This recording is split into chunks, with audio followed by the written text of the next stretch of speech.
Hello everyone, welcome back. In the last few lectures, we have discussed, we have visualized the crystal in terms of lattice and basis.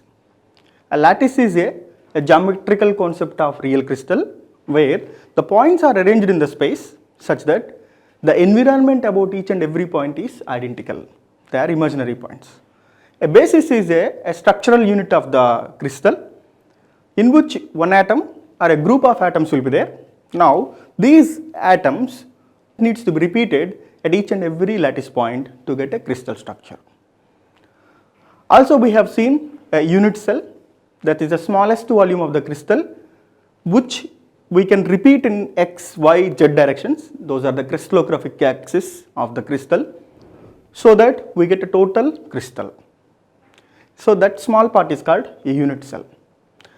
In this lecture, we also visualize the crystal by using a lattice planes, and also we index these lattice planes using Miller indices. Let's start. As you can see, this is a two-dimensional lattice where the points are arranged in space, 2 dimensions, regularly, periodically. Now, if we connect these points, we can find a line. And if you connect these points, this is another line.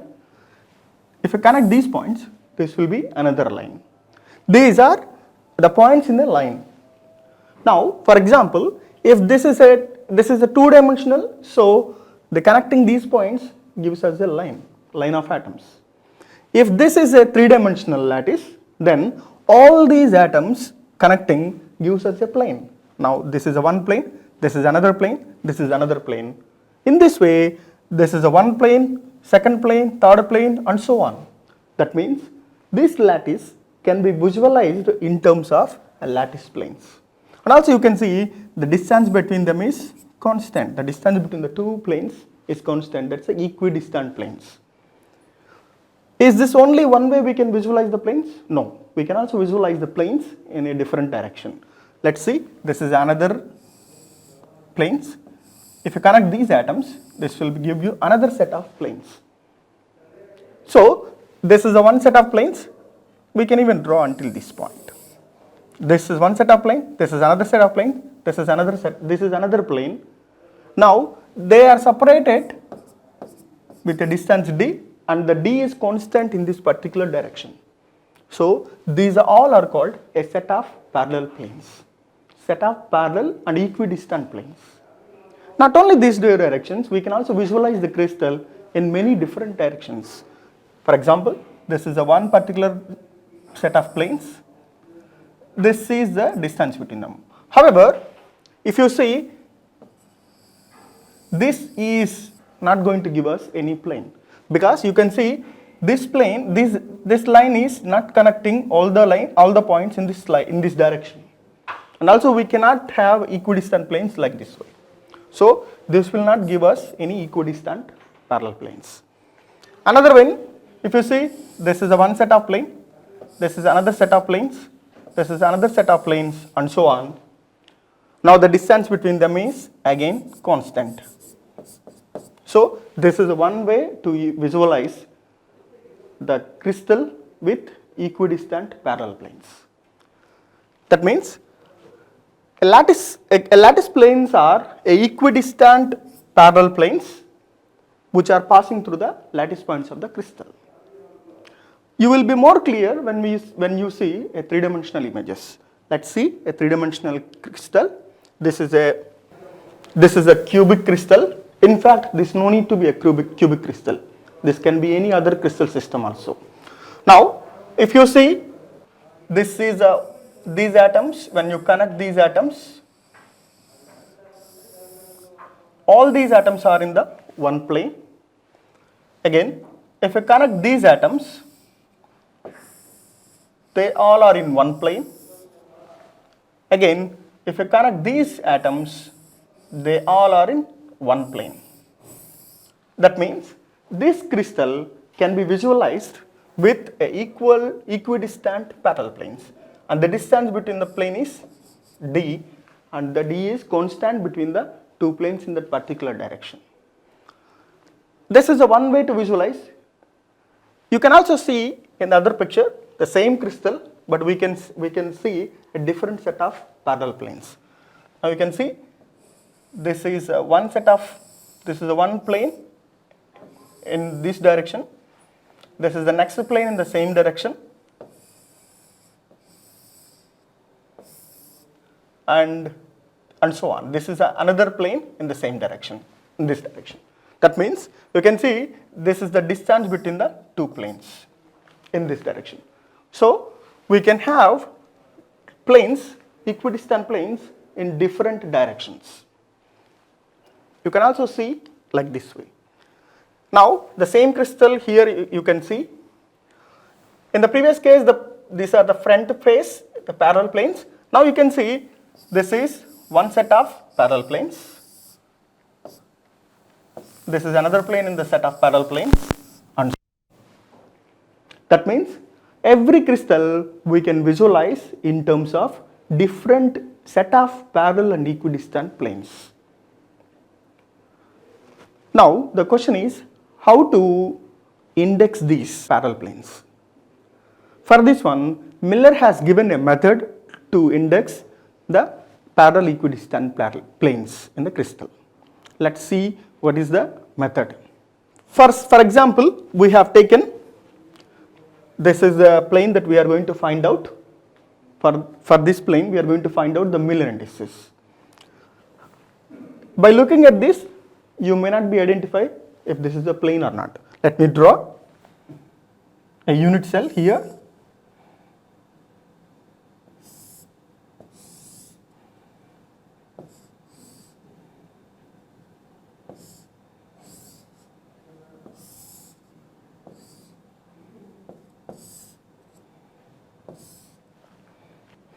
This is the plane that we are talking. Now you can see this is the plane in that particular unit cell. And also let us consider the lattice parameter along the x-axis is A, the lattice parameter along the y-axis is B, and the lattice parameter along the z-axis is C. Now we wanted to find out the Miller indices of this particular plane. For this one, the first thing is find out the intercept of this plane along the x, y, z axis. The first step. So let's find out the intercept of this plane along the x-axis is, this plane is intercepting at the x-axis at 2a. Let's write 2a. 2a. And the plane is intercept along the y-axis is at 3b. And the plane intercepting along the c-axis is at 1c. At C. In general, these are the intercepts, but in general, we can also have some other different planes. So we have represented PA, QB, RC. Here, PQ are the intercepts made along x, y, z axis respectively. In our case, the P is equal to 2, Q is equal to 3, and then R is equal to 1. And where A, B, C are lattice parameters along the x, y, z axis. This is the first step.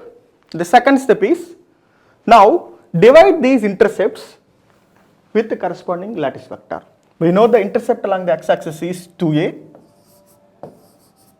Now the lattice parameter along the x-axis is a.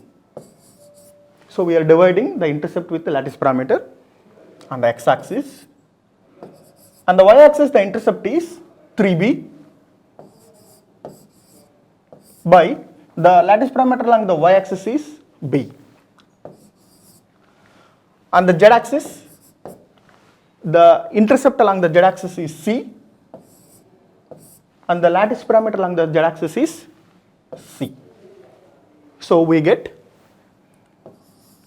2, 3, 1. This is the second step. In the second step, we are dividing the intercept with corresponding lattice vectors along the x, y, z axis respectively. Now, the third step is the reciprocal, determine the reciprocals of these intercepts. Now put the reciprocals 1 by 2, 1 by 3, 1 by 1. This is the third step. And the fourth step is reduce these reciprocals into smallest integers by taking a least common factors. Now the least common factor is 6. So 6 into 1 by 2 gives us 3. 6 into 1 by 3 gives us 2. 6 into 1 gives us 6. Now we get a integers. Now put these integers in the parentheses. 3, 2, 6 is the Miller indices of this particular plane. So the 3, 2, 6. 3, 2, 6 is the Miller indices of this particular plane. This is how we can derive, we can find out the Miller indices of any plane in any crystal system except hexagonal. So in general, we have told you that P is the intercept along the x-axis, Q is the intercept along the y-axis, and R is the intercept along the z-axis. Now what we did is, we are taking the reciprocals of this one is 1 by 2, 1 by 3, 1 by 1, and then reducing it into the smallest integers by taking least common factors. These 3 to 6 are called Miller indices, which we represent with H, K, L. These are the common letters that we use for the Miller indices, H, K, L. And also, these Miller indices will be in a ratio of 1 by Q, 1 by P is to 1 by Q is to 1 by R with the Miller indices. So now we can define the Miller indices. Miller indices are the reciprocals of the intercepts made by the plane on the crystallographic axis when they reduce it to smallest integers. So Miller indices can be defined. The reciprocals of the intercepts made by the plane, on the x-axis, y-axis, z-axis, when they reduce it to a smallest integers are called Miller indices. This is the Miller indices. Maybe you will be more clear when we take some more examples. Let's do some examples so you will understand more clearly. Let's find out. This is a one specific example. So this is the plane that we wanted to find out the Miller indices for this particular plane. Now it was given already. This is a x-axis and the lattice parameter. Let's consider the lattice parameter along the x-axis is A, and the lattice parameter along the y-axis is B, and the lattice parameter along the z-axis is C. Now we have to find out the Miller indices for this particular plane. Let's follow the steps. The first step is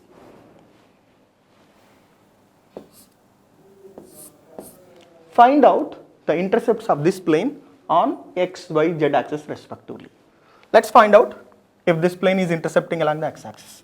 This is the x-axis, this is the plane. Do you think this plane is intercepting along the x-axis?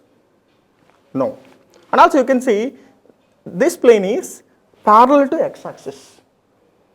When a plane is parallel to any axis, then it won't intercept at any point. So we consider this plane intercept x-axis at infinite distance. So the intercept of this plane on the x-axis is at infinite distance. So infinity into A.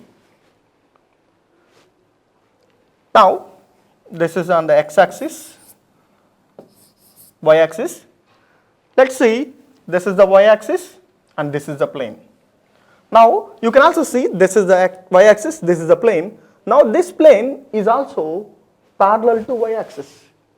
This even if you extend the unit cell to furthermore, this plane will not intercept the y-axis.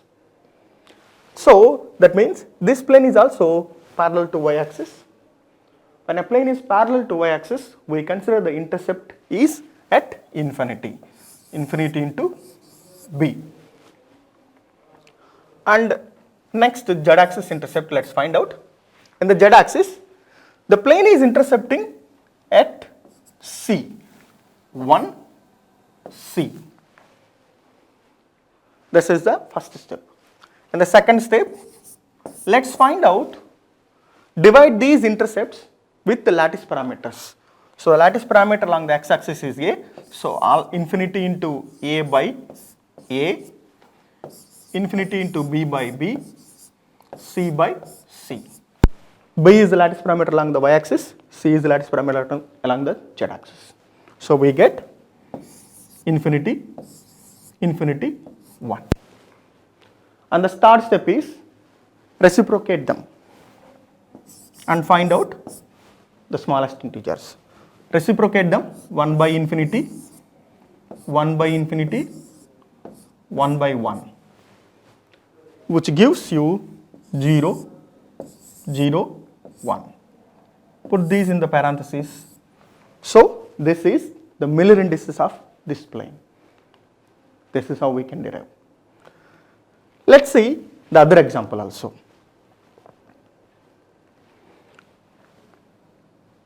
Here we have to find out the Miller indices for this particular plane. This is the plane that we need to find out the Miller indices. And similar to this, the lattice parameter along the x-axis is A, and the lattice parameter along the y-axis is B, and the lattice parameter along the z-axis is C. They may not give you always the lattice parameters. We need to assume A, B, C are the lattice parameters along x, y, z axis respectively. Now, let us start applying these rules. First step is find out intercepts along the x-axis.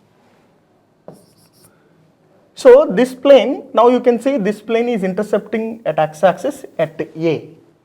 So the intercept is 1 into A. Now let us see in the y-axis intercept. In the y-axis, if you see, this is the y-axis and this is the plane. This is the y-axis, this is the plane. They both are parallel to each other. Now, when they both are parallel to each other, even if you extend the unit cell furthermore with a few more unit cells, still this plane will not intercept at any point at y-axis. So that means this plane is parallel to y-axis. So we can write the intercept of this plane along the y-axis is at infinity. So the intercept is at infinity into B. And the z-axis, similar to the z-axis is here and the plane is here. So this plane is parallel to z-axis. So this also won't intercept the z-axis. So the intercept of this plane along the z-axis is infinity. So we write infinity into C. And the next step is divide these numbers with corresponding lattice parameters. The lattice parameter along this one is 1A by A, infinity B by B, and infinity C by C. So we will get 1, infinity, infinity. The next third step is find out the reciprocals and reduce them into smallest integers. 1 by 1 reciprocals, 1 by infinity, 1 by infinity, which gives us 1, 0, 0. Put them in the parentheses. So 1, 0, 0 is the Miller indices for this plane. You can see 1, 0, 0. Similar to this one, we can write the Miller indices for this plane. In this case, the plane is here. This is the plane that we are talking.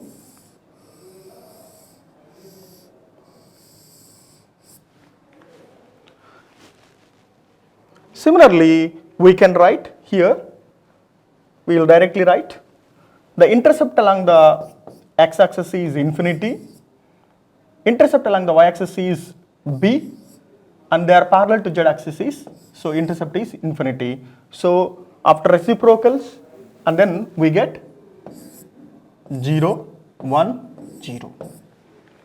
So the Miller indices for that particular plane is 0, 1, 0. You can see here, this is that means from this slide we can understand, if the plane is parallel to any particular axis, then the intercept of the particular plane is on that particular axis is at infinity. So we can have, let's find out the plane which is parallel to x and y axis. The plane which is parallel to x and y axis is obviously the plane which is parallel to x and y axis is 0, 0, 1. This is how someone can ask you a question. The plane which is parallel to x and y axis 0, 0, 1. The plane which is parallel to y and z axis is 1, 0, 0 and so on. So these are some of the examples we have seen. So the features of the Miller indices are, so any plane parallel to any coordinate axis, it has an intercept at infinity distance. And the second is, if any plane intercepts in the negative axis, then we also consider the corresponding Miller indices over bar. For example, if the Miller indices, if the plane is intercepting along the y-axis at minus b, then the corresponding Miller indices k will have a bar over it. And also if you see the Miller indices for 844, 422, 211. If you see, if you multiply 211 with 2, we get 422. Multiply this with 2, you get 844. That means these kind of Miller indices planes are parallel to each other. They are just separated by a small distance, equal distance. This is the 211, 422, 844. And the fourth one is, if HKL are the Miller indices of a plane, then we can find back intercepts. Their intercepts will be at A by H, B by K and C by L. So when we know the Miller indices HKL, to find out the intercepts on the XYZ, we can use this A by H, B by K and C by L. So these are some of the features of the Miller indices. Take this as assignment and work on your own, and then put the comments section the answers. So for your information, I'll write this is a 1, 2, 3, this will be 4, 5, 6, 7, 8, 9.